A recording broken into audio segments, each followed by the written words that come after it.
नमस्कार, जोहार। तो भारत मित्र देख रहे हैं आप। मेरा नाम अभिषेक भारती है और हमारे साथ देवेंद्र जी हैं और आरती जी हैं, दोनों हमारे सहयोगी। घाटशिला का उपचुनाव जो है वो एकदम सर पर है। 6 महीने के अंदर घाटशिला में उपचुनाव होना है। संभवतः जेएमएम की तरफ से रामदास सोरेन जी के बेटे उम्मीदवार हो सकते हैं। बीजेपी की तरफ से कौन उम्मीदवार होगा ये पता नहीं चल पा रहा है अभी, चूंकि उपचुनाव की गहमा-गहमी सुगबुगाहट तो शुरू हो चुकी है। पिछली बार यहाँ से बाबूलाल सोरेन जो है, चंपाई सोरेन के बेटे, वो जीते थे। घाटशिला एक ऐसी सीट है, इस सीट पर जयराम महतो की पार्टी से भी दाल ठोकी जाएगी, ये तय है। अब पिछले बार का जो गणित आप देखिए, पहले का भी गणित देखिए।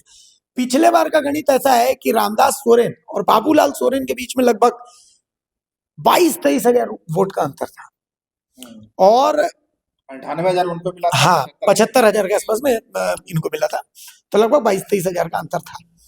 अब आते हैं 8,092 वोट जेल केम के जो उम्मीदवार थे उनको मिला था। और इस बीच अभी जेल केम के लिए एक चुनौती और है। जेल केम के लिए चुनौती ये है कि इसी समय में अभी रेल टेका भी है सितंबर में। उस रेल टेका को लेकर के जेल केम का क्या रहेगा, जो रुझान है, जेएमएम का क्या रुझान रहेगा और बीजेपी का क्या रुझान रहेगा, ये इसलिए क्योंकि इस रेल टेका से जो जाति समुदाय सबसे ज्यादा प्रभावित होगी वो जाति समुदाय 25 से 38% के बीच में, जिसकी जनसंख्या मतलब उस घाटशिला विधानसभा में, मतलब ऐसा कहा जा रहा है, कुड़मी समुदाय की बात कर रहा हूं। कुड़मी समुदाय घाटशिला में ऐसी जनसंख्या है कि 4 में से 1 आदमी कुड़मी है। और वहां से चूंकि एसटी रिजर्व सीट है और एसटी में अनुसूचित जनजाति में सबसे ज्यादा वहां जनसंख्या संथालियों की है। 15 से 30% के बीच की जनसंख्या है संथालियों की। झारखंड में भी सबसे ज्यादा जनसंख्या संथाली आदिवासियों की है। यही कारण है कि वहां से जब भी कोई विधायक बना तो वो संथाली आदिवासी बना है। रामदास सोरेन, प्रदीप बालमुचु, जिसको भी अब देखिए वो वहां से संथाली आदिवासी ही बनता है। और इस बार भी जेएमएम का दांव संथाली आदिवासी पर ही होगा, रामदास सोरेन के बेटे पर होना चाहिए जैसा लग रहा है। लेकिन जेएमएम के सामने बहुत सारी चुनौती है। सूर्य हंसदा एक संथाली था, ये एक बहुत बड़ी चुनौती है।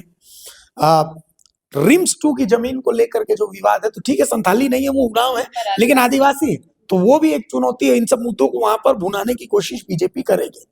और इस मुद्दे पर सबसे ज्यादा खेलने वाले चंपाई सोरेन संथाली हैं, बाबूलाल मरांडी संथाली है, वो जाकर के वहां पर उसको भुनाने की कोशिश करेंगे। तो इस बीच एक बहुत बड़ा फैक्टर जयराम महतो का रहने वाला है। जयराम महतो कुड़मी वोटर्स में उनकी अच्छी पैठ है, तो कुड़मी वोटर्स किधर वोट देंगे। हालांकि पिछली बार का जो आंकड़ा आप देखिएगा तो उस आंकड़े में आपको नजर आएगा कि कुड़मी वोटर्स ने जयराम को तरजीह देने की जगह बीजेपी को ज्यादा तरजीह दी है घाटशिला से, क्योंकि 20-25 हजार का मात्र अंतर जो है, 8,000 तो 8,000 में जो जेल केम का प्रत्याशी समझ जाना। तो आपको क्या लगता है घाटशिला में जयराम महतो की भूमिका कितनी महत्वपूर्ण रहने वाली है? जयराम महतो की भूमिका का मूल्यांकन से पहले बेहतर होगा कुछ चीज को समझ लिया जाए। वहां से यदि घाटशिला के इतिहास को देखें तो सूर सिंह बेसरा भी वहीं से आते हैं। 90 में विधायक बने थे और 90 के बाद 95, 2000, 2005 में प्रदीप बालमुचु रहे। प्रदीप बालमुचु हटे, बाद में वासु से चुनाव लड़े, परफॉर्मेंस नहीं दे पाए, आजकल वो कांग्रेस में है। 2009 में रामदास सोरेन बनते हैं। 2014 में लक्ष्मण टुडू को भाजपा उम्मीदवार बनाती है और चुनाव जीत जाते हैं भी। और 2024 में फिर रामदास सोरेन की वापसी होती है। ये लक्ष्मण टुडू कहाँ है? लक्ष्मण टुडू के बारे में जो तत्कालीन खबर है कि वे जेएमएम के साथ है, पर दावा एक यह भी चल रहा है, सर्कुलेट हो रहा है पॉलिटिकल मीडिया में कि वे घर वापसी की तैयारी में है, यानी भाजपा में आने, बीजेपी में आने की तैयारी में। तो क्या भाजपा लक्ष्मण टुडू को उम्मीदवार बनाएगी? क्या भाजपा वहां जो बाबूलाल सोरेन को उम्मीदवार बने, कुछ अभी स्पष्ट नहीं है। लेकिन जिस तरह से चंपाई सोरेन ने जोहार घाटशिला लिखा है, उसके बाद कम से कम इतना तो साफ है कि रामदास सोरेन चाहते हैं कि उनका बेटा जो है, चंपाई सोरेन चाहते हैं कि उनका बेटा फिर से बने। और देखिए पॉलिटिकल कंट्राडिक्शन क्या है। चंपाई सोरेन सीएम हेमंत पर आरोप तो यही लगाते हैं ना कि आपने विरासत को हथिया लिया, माने वंशवाद का आरोप लगा रहे हैं। आप एक तरफ हेमंत सोरेन पर वंशवाद का आरोप लगा रहे हैं, दूसरी तरफ उसी अपने बेटे को उम्मीदवार बनाने की चाहत रखते हैं। मैं चाहत की कर रहा हूं इसलिए कि भाजपा के अंदर अभी जो चंपा सोरेन की स्थिति है और जिस तरह लोकसभा से लेकर विधानसभा में वो अपना परफॉर्मेंस नहीं दे सके हैं, उस हालत में क्या भाजपा एक बार फिर से बाबूलाल चंपा सोरेन के बेटे बाबूलाल सोरेन को अखाड़े में खेलेगी, या उसके पास लक्ष्मण टुडू का विकल्प मौजूद है? क्योंकि लक्ष्मण टुडू के बारे में याद है कि काफी अंतर से चुनाव जीते थे, बावजूद इसके जब 2014 में उन्हें हटा दिया गया था मोर्चे से और एक नया उम्मीदवार लाया गया था, वो परफॉर्म नहीं कर पाया था। तो ये परिस्थितियां हैं। अब आपने कहा कि क्या जयराम महतो वहां परफॉर्म कर पाएंगे?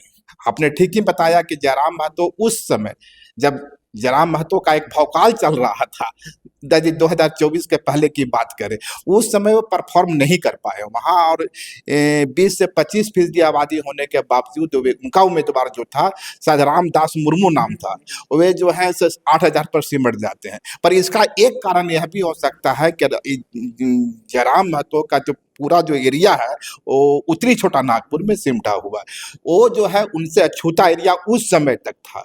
तो बहुत संभव है कि इस बीच में जयराम महतो वहां अपने जमीनी आधार मजबूत कर चुके हों, लेकिन यदि जयराम महतो वहां परफॉर्म करते हैं, वहां उम्मीदवार उतारते हैं, बुलंदी के साथ उतारते हैं, तो इसका बेनिफिट किसको होगा? क्या जयराम महतो का या जो उम्मीदवार है रामदास मुर्मू, कंफर्म तो माना जा रहा है कि रामदास मुर्मू को ही कहा जा रहा है कि हाँ, सबसे वही होंगे, तो क्या रामदास मुर्मू जीतने की स्थिति में होंगे, या रामदास मुर्मू जो पिछला बार 8,000 वोट लाए थे, इस बार यदि जयराम महतो की स्थिति बहुत बेहतर हो जाती है और वे परफॉर्म 16,000 20,000 तक कर लेते हैं, तब इसका फायदा क्या होगा, किसको होगा? तो अपने ठीक इशारा कर रहे हैं कि इसका फायदा तो फिर जेएमएम को हो सकता है। और दूसरी बात है कि जिस तरह से जेएमएम नगरी के मुद्दे पर, सूर्यहांसता के मुद्दे पर फंसती नजर आ रही है, या एक इंटेलेक्चुअल के बीच में एक डिबेट खड़ा हो रहा है, आदिवासी समुदाय के बीच में भी एक मैसेज जा रहा है कि जिस जल जंगल जमीन के नारे के साथ हेमंत सरकार आई थी वह उस पर परफॉर्म नहीं कर पा रही है। लेकिन अब जब विस्थापन आयोग का गठन हो गया है, कई अकादमियों का गठन, तो क्या उसको उस जो परसेप्शन बन रहा था उसको डिमिनिश करने के लिए तैयारी की गई है? देखने वाली बात होगी। आती मतलब बहुत सिंपल सा सवाल है। अक्सर ये पॉइंट उठता है कि जयराम महतो किसके प्लांट किए हुए हैं, मतलब ये सवाल उठता है, अक्सर सवाल उठता है। अब मैंने कुछ कल डॉट्स को कनेक्ट किया। आप विधानसभा चुनाव के नतीजों को देखें। आप सबसे पहले देखिए कि जगन्नाथ दा के निधन के बाद डुमरी का उपचुनाव हुआ और उसमें यशोदा देवी और जो जगन्नाथ बेबी देवी है, जगन्नाथ देवी की जो पत्नी थी, तो बहुत क्लोज मार्जिन से बेबी देवी जीती, बहुत क्लोज मार्जिन से जीती। इसके बाद फिर यहाँ पर जयराम महतो फिर वहां पर खड़े होता है। पहला बार में नहीं खड़े, उनके लिए श्रद्धांजलि स्वरूप वहां पर खड़ा नहीं, श्रद्धांजलि स्वरूप है, हम नहीं खड़ा। तो बहुत मुश्किल से जीती बेबी देवी। खैर, बेबी देवी को इस बार बेबी देवी के हार का कारण जयराम महतो बनो ऐसा कहा गया, लेकिन यह भी कहा गया कि नहीं, बेबी देवी के हार का कारण नहीं बने बल्कि वो यशोदा देवी के हार का कारण बने।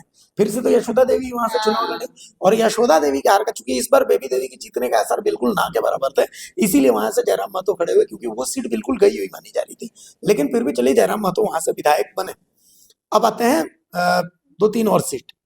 आप देखिए, लंबोदर महतो के हार का कारण जयराम महतो, ठीक है। अनूप सिंह की जीत का कारण जयराम महतो बने। बहुत सारी सीटों का आप देखिए, हरेलाल महतो की हार का कारण जयराम महतो बने, ठीक है।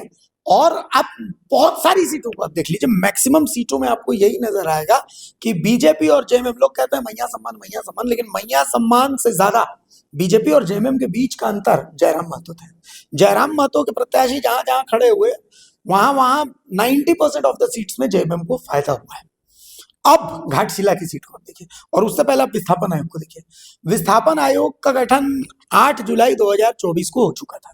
नियमावली में समय लगता है, विधि विभाग की समीक्षा में समय लगता है।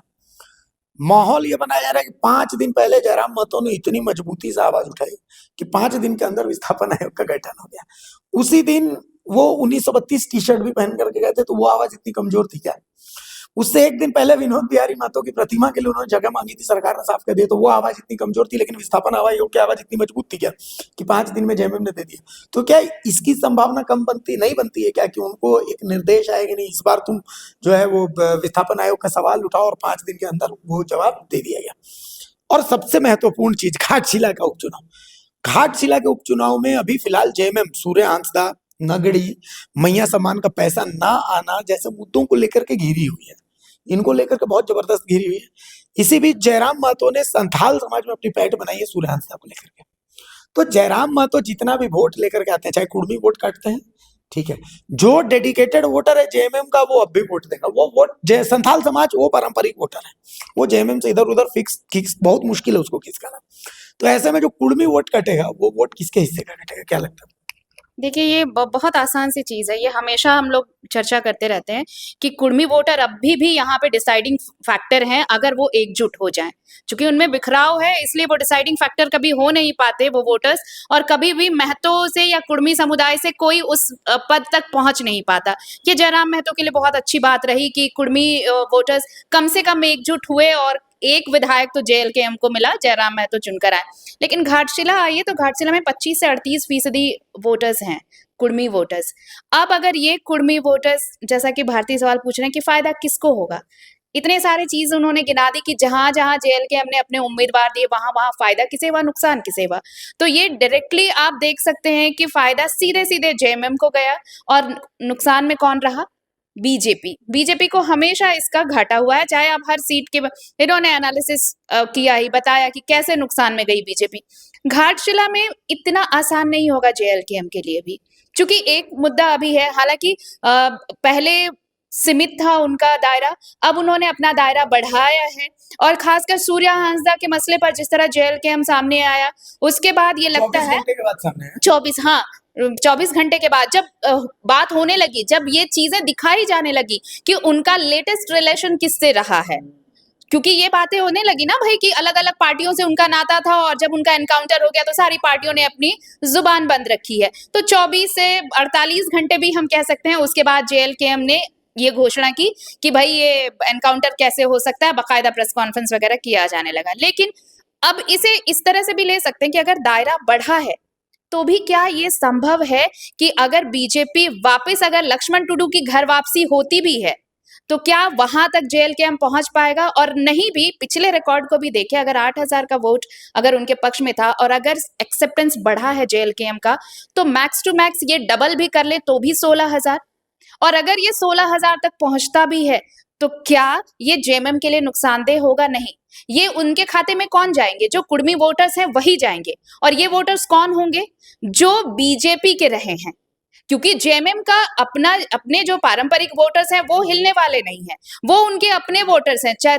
कहते हैं कि जेएमएम के लिए कोई चेहरा मायने नहीं रखता कहीं भी, किसी भी सीट पर। वो तीर धनुष उनका अपना चिन्ह है, और जहां तीर धनुष दिखेगा वोट वहीं जाएगा। उनके लिए फर्क नहीं पड़ता कि आपने कौन सा चेहरा वहां खड़ा किया। और ये कई बार संथाल में साबित हुआ ही है। संथाल कोल्हान इसका उदाहरण है कि भाई तीर धनुष अगर दिख रहा है वोट वहीं जाएगा। तो उनके पारंपरिक वोट में कटौती नहीं होगी, तो कटेगा वोट कहाँ? बीजेपी का। तो बीजेपी इसमें फिर एक बार नुकसान में रहने वाली है। अगर जेएलकेएम वहां पर अपना उम्मीदवार देता है तो जयराम की भूमिका बस यही होगी वहां पर कि वो बीजेपी को कैसे सेकंड से थर्ड पोजीशन पर ला सके।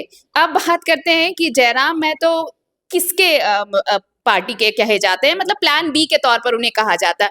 आप याद कीजिए कि किसी वक्त एआईएमआईएम को बीजेपी की भी प्लान बी कहा जाता है, आज भी कहा जाता है कि कहीं पर भी अगर किसी कैंडिडेट को अगर लूज कराना है तो आप वहां पर एआईएमआईएम का कैंडिडेट दे दीजिए, वो आपके पक्ष में नतीजे आएंगे। भले आप जीते ना जीते, लेकिन सामने वाले को नुकसान जरूर पहुंचाया जाएगा। तो वही कंपैरिजन जेएलकेएम का यहाँ भी हो रहा है। लेकिन पहले से ये कहा जाते रहा देवेंद्र भैया कि ये बीजेपी का प्लान बी है। लेकिन पिछले 1 साल में आप देखिए, जो छोटी छोटी घटनाएं, जो छोटी छोटी चीजें, जो वस्तु स्थिति भारती ने बताई, क्या वाकई ऐसा है कि जेएलकेएम या जयराम महतो बीजेपी की प्लान बी है? नहीं, उन्हें आप देखिए जेएमएम अपने प्लान बी के तरह से इस्तेमाल कर रही है। भले ही आप माने या ना माने, अगर 1932 का टी शर्ट कोई पहनकर जा रहा है उस पर बात नहीं होती है, अगर खतियान पर बात नहीं हो रही है, नियोजन पर बात नहीं हो रही, बहुत सारे मुद्दे थे जिन पर बात चल रही थी, उस पर बात नहीं होती है। और 1 साल पहले ही अगर विस्थापन आयोग को लेकर के सहमति दे दी जाती है, लेकिन नियमावली नहीं बनती है, और फिर एक बार सदन में मुद्दा उठाने के बाद उस आयोग के गठन की मंजूरी दे दी जाती है, तो ये इतना सब कुछ ये प्लान्ड होता है। ये पूरी स्ट्रैटेजी प्लान की गई और उसे फिर एग्जीक्यूट किया गया। तो ये चीजें बताने के लिए काफी है कि ये प्लान बी किन के लिए है। जयराम महतो, देख सकते हैं आप जिस तरह से नगरी से लेकर के शुद्ध आस्था के लेकर एक माहौल बना है, तो उसका जो वोटों का बिखराव जो माना जाता है वो होगा जेएमएम का जो आदिवासी वोटर है। ये आदिवासी वोटर यदि जयराम महतो नहीं रहते तब भाजपा की ओर शिफ्ट हो सकते थे, लेकिन चूंकि जयराम महतो की मौजूदगी है तो उनके पास एक थर्ड विकल्प मिल गया है। तो जब तो कहीं ना कहीं जेएमएम के लिए एक सेफ बल्ब के रूप में भी काम कर रहा है। ये जो बोल रहे हैं कि वो जो वोटर कटेंगे आदिवासी के मुद्दे पर थोड़ा बिखरेगा, इसमें कोई शक नहीं है कि आदिवासी थोड़ा कटेंगे। जो खाटी आदिवासी हैं, जिनको नगरी का मुद्दा कोर मुद्दा पता है, जिनको सूर्य हांसदा का अगर नहीं, वो वोटर अगर शिफ्ट होंगे, अगर जेल कैंप में भी अगर वो अटैच होते हैं, तो ये नुकसान किसका होने वाला है। और एक और बात है, आप इसको ऐसे समझिए, आप दिल्ली को देखिए, शीला दीक्षित मुख्यमंत्री थी। शीला दीक्षित को हरा पाना बीजेपी के लिए बहुत दूर की कौड़ी थी, मतलब बीजेपी कभी सोच भी नहीं पा रही थी। फिर बीजेपी की तरफ से एक तुरुप का इक्का खड़ा किया गया, आम आदमी पार्टी। जो थ्योरीज है, हमको तो नहीं पता, लेकिन जो थ्योरीज है, आम आदमी पार्टी खड़ा, उसकी फंडिंग कहां से हुई? आम आदमी पार्टी की फंडिंग बीजेपी की तरफ से ही शुरुआत में हुई। वो बाद में जब बीजेपी आम आदमी पार्टी ने सरकार बना ली, और उसके बाद देखिए आम आदमी पार्टी जब हटी तो ऐसा थोड़ी कांग्रेस की सरकार में, आखिरकार बीजेपी आई ना सत्ता में। लॉन्ग टर्म प्लानिंग थी वो। तो बीजेपी दूर दूर तक शीला दीक्षित को जब हटाने का कोई ऑप्शन नहीं देख पाई, इसी तरीके से बीजेपी को पता है कि मुस्लिम वोटर उसको वोट नहीं देगा, मुस्लिम वोटर मर जाएगा, बीजेपी को वोट नहीं देगा, तो भाई उसके लिए उसके पास एआईएमआईएम के प्लान बी के तर्ज पे होता है। तो इसी तरीके से अर्जुन मुंडा कुछ ऐसा करके गए जिसके बाद बीजेपी को ये तो समझ में आ गया, मान लिया, अगर बीजेपी के पॉइंट ऑफ व्यू से देख रहे हैं कि भाई अर्जुन मुंडा ऐसा करके गए, कुड़मी वोटर अब वोट नहीं देगा बीजेपी को। लेकिन उसको एक बात और पता है कुड़मी वोटर के बारे में, कि इस कुड़मी वोटर के पास ऑप्शन नहीं है। मतलब ये वही कुड़मी वोटर है, निर्मल महतो 2 बार से रांची लोकसभा सीट से खड़े हुए और 2 बार चुनाव हारे, जबकि कुड़मी वोटर यहाँ पर डिसाइडिंग फैक्टर थे। हाँ, वही आप देखिए कि ईचागढ़ में सुनील महतो की जो हत्या है उसके बाद वहां पर खड़े होते हैं दूसरे प्रत्याशी, कुड़मी वोटर की जगह मलकान सिंह को वोट देते हैं ना, तो ये कुड़मी वोटर है। तो इनका मूड का कुछ फिक्स नहीं है। लेकिन सबसे बड़ी चीज जो घाटशिला में देखने को मिल रही है, एक बात सत्य है, आप कितना भी बिखराव की बात कर लेंगे, संथाल वोटर्स को आप जेएमएम से अलग नहीं कर सकते, बहुत मुश्किल है, मतलब बहुत मुश्किल है। वो है संथाल वोटर जेएमएम नहीं जानता, वो तीर्थधनुष जानता है, वो गुरु जी को जानता है, वो गुरु जी को जानता है। गुरु जी का किया हुआ अभी नहीं, आने वाले कई दिनों तक हेमंत सोरेन काटेंगे। ये मतलब वो गुरु जी का पुण्य है जो हेमंत सोरेन आराम से उसका फल बैठ करके और काटेंगे। गुरु जी का हो रहा है, इतना बड़ा है, इसका प्लानिंग बनाया जा रहा है। खुद हेमंत सोरेन का नहीं, मैं 40 वर्षों का प्लान बना रहा हूँ झारखंड के डेवलपमेंट का, झारखंड के सामाजिक सशक्ति। याद कीजिए, यही भाषा भाजपा बोलती थी कि 40 वर्ष 50 वर्ष का प्लानिंग। आप झारखंड में जेएमएम की ओर से भी 40 वर्ष 50 वर्ष, माने यदि उनकी दावा यह किया जा रहा है कि ज्योति बसु का रिकॉर्ड टूटेगा, इसका माने एक लंबी प्लानिंग चल रही है जेएमएम के। सबसे गजब बात यह है कि हेमंत सोरेन के लिए सारे रास्ते खुले हुए हैं। मतलब उनकी मर्जी, वो बीजेपी के साथ गठबंधन करें, उनकी मर्जी वो कांग्रेस के साथ गठबंधन, वो जिसके साथ भविष्य देखें अपना, तो उनके लिए तो सारे ऑप्शन खुले हुए हैं। और घाटशिला चुनाव जो है, उपचुनाव जो है, ये ठीक है, रामदास सोरेन को लेकर के श्रद्धांजलि रहेगी, एक संवेदना रहेगी, तमाम चीजें रहेंगी, लेकिन एक लिटमस टेस्ट इसलिए रहेगा कि मैया सम्मान योजना का पैसा ना आना। मैया सम्मान योजना का पैसा तो आ रहा है, लेकिन रुक रुक क्या रहा है, छांट दिया जा रहा है बहुत सारी चीजें, तो उसका इम्पैक्ट कितना है, ये तमाम चीजें घाटशिला, चूंकि उस समय जब विधानसभा का चुनाव हुआ तो जेल जाने का फैक्टर था, बहुत सारी चीजें थी, वो सारी चीजें थी, ठीक है, लेकिन उसके बाद का ये जो चुनाव है वो बहुत सारी चीजों टेस्ट और है यहाँ होना ये लिटमस टेस्ट चंपाई सोरेन का भी होना है। पिछले बार आप कह सकते थे कि हेमंत सोरेन की गिरफ्तारी के कारण उबाल था, मैया सामान योजना का था। इस बार यदि भाजपा उन्हें उम्मीदवार बनाती है रामदास सोरेन बेटे को, और वे चुनाव हार जाते हैं, तो यह मान के चलिए कि भाजपा के अंदर उनकी पॉलिटिक्स पर विराम लग गया। लेकिन एक बात ये भी है कि एक बाबूलाल को टिकट मिलने का दूसरे बाबूलाल संभवतः विरोध कर रहे हैं। आप इसको मैं कैसे बोल रहा हूँ, नगड़ी में चंपाई जाते हैं तो बाबूलाल दूर रहते हैं और उनका पूरा कुनबा दूर रहता है, मतलब बाइट तक देने से रोक देते हैं कि हाउस अरेस्ट हो जाता है, भाजपा इसे कोई मुद्दा नहीं बनाती है। और जब ये सोशल मीडिया पर चंपाई जब अपने बेटे के साथ लिखते हैं जोहार घाटशिला, आप उस पर भी प्रतिक्रिया देखिए, कोई बीजेपी का कोई बड़ा लीडर उसे लेकर कोई एक्शन या कोई रिएक्शन नहीं आता है। और मैं आपको एक बात बताऊं, सूर्य हंसदा के घर जाते हैं चंपाई सोरेन तो बीजेपी का कैडर उनके साथ नहीं रहता है, उनका अपना कैडर रहता है, बीजेपी का कैडर उनके साथ नहीं रहता है। तो आप समझ लीजिए कि चंपाई सोरेन के लिए सच में ये लिटमस टेस्ट रहने वाला है। तो चंपाई सोरेन, बाबूलाल, जयराम और हेमंत, इन सब के बीच में घाटशिला का उपचुनाव है। यदि इस चुनाव में हेमंत सोरेन को जीत मिलती है तो इस बात पर मुहर लगती दिखेगी कि हेमंत सोरेन 40 वर्षों का मास्टर प्लान बना। और अगर हार होती है तो ये भी मान के चलिए कि जयराम और बाबूलाल सोरेन है, बाबूलाल सोरेन, इन दोनों के बीच में कौन मुकाबला जीत पाता है, क्योंकि जो वोटर इस बार बिखरेंगे वो बिखराव किनके पक्ष में जाएगा, ये बड़ा इंटरेस्टिंग रहेगा। तो भाई घाटशिला उपचुनाव को लेकर के फिलहाल की अपडेट यही है कि तैयारियां शुरू हो चुकी है। और एक और जो सबसे बड़ी अपडेट ये है कि घाटशिला उपचुनाव में भी वोटर पुनरीक्षण होगा। इसकी भी जानकारी है कि घाटशिला उपचुनाव में यानी वोटर पुनरीक्षण होगा। तो ये एक और बहुत बड़ा मुद्दा घाटशिला उपचुनाव के लिए रहने वाला है। तमाम अपडेट्स के लिए तो भारत मित्र के साथ जुड़े रहिए। और हाँ, देखिए भैया, ऐसा है कि हम आपके अच्छे लगने के लिए, बुरे लगने के लिए न्यूज़ नहीं बनाते। हम सिर्फ न्यूज़ इसलिए बनाते हैं क्योंकि वो न्यूज़ उसी अंदाज में होती है। तो ठीक है, अगर पसंद आए तो हमें लाइक करें, सब्सक्राइब करें, ना पसंद है तो कमेंट्स में बताएं, जैसे आप बताते हैं कि भैया क्या ना पसंद है। इजाजत दीजिए, नमस्कार, जोहार। अगर खबर पसंद आए तो आप QR स्कैन कर दें हमारा साथ। आपका एक छोटा आर्थिक सहयोग है हमारा बड़ा हौसला। द भारत मित्र, बुलंद भारत की बुलंद तस्वीर।